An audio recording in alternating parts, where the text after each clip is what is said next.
yeah, let's just pick up where we left off. So just over 2 days played. We're coming up to 2 more bank. I have just been AFK cooking, and as I mentioned, I play World 1, so there's been a few drop parties, so I'll show you what I managed to loot and sell. So there's nothing, you know, mind-blowing, but a couple 100k in Rune all adds up. And these are the stats. As you can tell, I never actually use the runes, so I'm going to go to the hill giants now. I'm just going to start using them now. I'll see you once I've finished. That is teleport to Varrock unlocked. Very, very handy. I did miss it, but that was telekinetic grab. We are going to use that to make a bit of GP. So back at the Grand Exchange, I used all my runes. I bought 120 lore runes, and I'm just going to simply come up to the Chaos Altar and telegrab the Wines of Zamorak. So that's the first event done, and 35 magic, which unlocks a Firebolt. So I'm just going to head back down and bank these. So I did 3 trips, I got PK'd. My 4-hour limit was up, so I thought I'd come and do my pie dishes, and some dudes just dropping loot at the GE. Sadly, I didn't get anything else. So back to the grind, and we're going to do Vampire Slayer. Go ahead, start the quest. Any quest I do this episode I will link down in the description. So that's Vampire Slayer completed. I'm going to go ahead and finish 50 fire making and probably 50 woodcutting while I watch the England game. The England game is shit. It's just finished and I'm just about to get 50 woodcutting. We're going to call it a day there, as far as woodcutting is concerned. So I went and got crafting up. Spent the rest of the night just getting crafting. I think this is the best money maker in free to play. Don't quote me on that. I know it's not gold necklaces, but we're about to unlock that later in the episode. But I do believe what I'm going to be doing is like 350k GP per hour, which is the equivalent of Amethyst. And we do have a crafting level coming in now. I am gonna basically stock up on lobsters and emerald ring supplies, materials. That is what I'm going to do throughout the week when I AFK. As for when we're going to get a bond, I reckon it's going to be as early as episode 4 and probably as late as episode 5. In the meantime, I have come over to the Edgeville furnace. It's going to slightly speed this up. After running the math, I think if we are efficient, we can hit around about 1200 per hour. And I think like it's going to be 380k roughly, depending on margins, per hour. That is 38 crafting coming in. I'm going to finish these gold bars, and then I think I might give emerald rings. I give them a go for an hour. So I'm just going to sell these off. Nice little bit of profit there. Yeah, I think I want to give emerald rings a go. So as I said, this is going to be where I make my money. But if it's not beneficial, but if I can't AFK it, or it's too focus based, I will prioritize cooking over crafting. So let's just buy a couple. Yeah, I'm gonna sort of see if this works for me, and I'll be back once I've crafted them all. So they got me further than I thought. It's 48 crafting. I've only got a couple left, which I've gone ahead and completed. I'm now going to sell off the 1000 emerald rings. That is a nice little bit of profit for, I think that took me about 50 minutes. So I'm going to go ahead and do some quests. First one I am going to do is Below Ice Mountain. We're not quite good enough to do it, so we've got to do some training. However, we do get a really cool emote into this.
guys enjoyed the Rocky-inspired training montage. Just wanted to have a little bit of fun with that.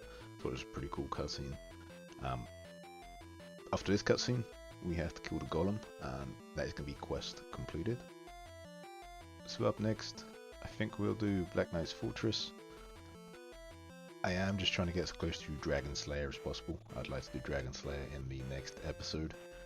In the meantime, I have been completing Black Knight's Fortress. After this cutscene, we just need to head back to Ceramic Vase in Falador Castle. So I was on my way back to complete the quest, and everyone was having a drop party in the games room, or party room, whatever this thing's fucking called. Used to be in Camelot, it's now here for whatever reason. A bit late to the party, no pun intended, but we do get a rune dagger. So, not going to get anything else from this. Let's go complete the quest. So here we are, completing Black Knight's Fortress. I think I'm going to do Corsair Cove next. So we did decide to do Corsair's Cove. It's actually Corsair Curse, so my bad. Never ever done this quest before. The Wikipedia is wrong. I spent way too long fucking around working out what step was actually missing. Quest is alright, I guess. I really like the cutscenes that Jagex has started to implement. I know it's not a new thing, but yeah, they're pretty cool. I'm not really sure what actually happened or went on in this quest. I got the impression that this guy was lying about being cursed or putting a curse on. As I say, I spent too much time trying to work out what was missing from the wiki. I didn't really take any of it in. Other than setting his house on fire, we're now going to go back and kill him. You know, because we haven't caused him enough trauma. And then we're going to talk to the captain once more, and that will be the quest completed. So I'm going to do Imp Catcher and Rune Essence Mysteries now, or Rune Mysteries, whatever it's called. You have to come here, so I'm just going to pop up and I'm going to do Imp Catcher straight away. As long as you have the beads, it's a case of just talking to him, similar to a Sheep Shearer or Cook's Assistant. So after this cutscene, it will be the end of this epic quest. That was Imp Catcher. There we go, quest completed. I'm now going to go finish the Rune Mysteries. Quest completed. So here we are, about to complete the Witch's Potion. I think we're going to get a magic level. No, we didn't. I thought we got more XP on that. So I'm going to go do Demon Slayer, and then I'll be back with you. So here we are, about to finish Demon Slayer. They're just summoning Delrife, or whatever his name was. Pretty cool demon. I don't remember him looking like that the last time I did this quest. Maybe he did. But I struggled with this a little bit.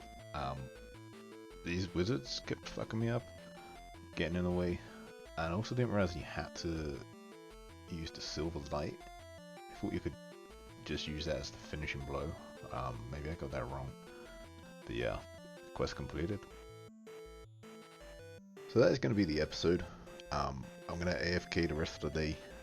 I don't know if I'm going to get time to put the profits into this video, but they'll be in next week's episode, which will be episode 4. As I say, I do want to do Dragon Slayer. Please let me know all feedback on this episode. Still getting used to the way we're recording. It's pretty cool, and obviously if you have any questions or concerns, please let me know. Peace.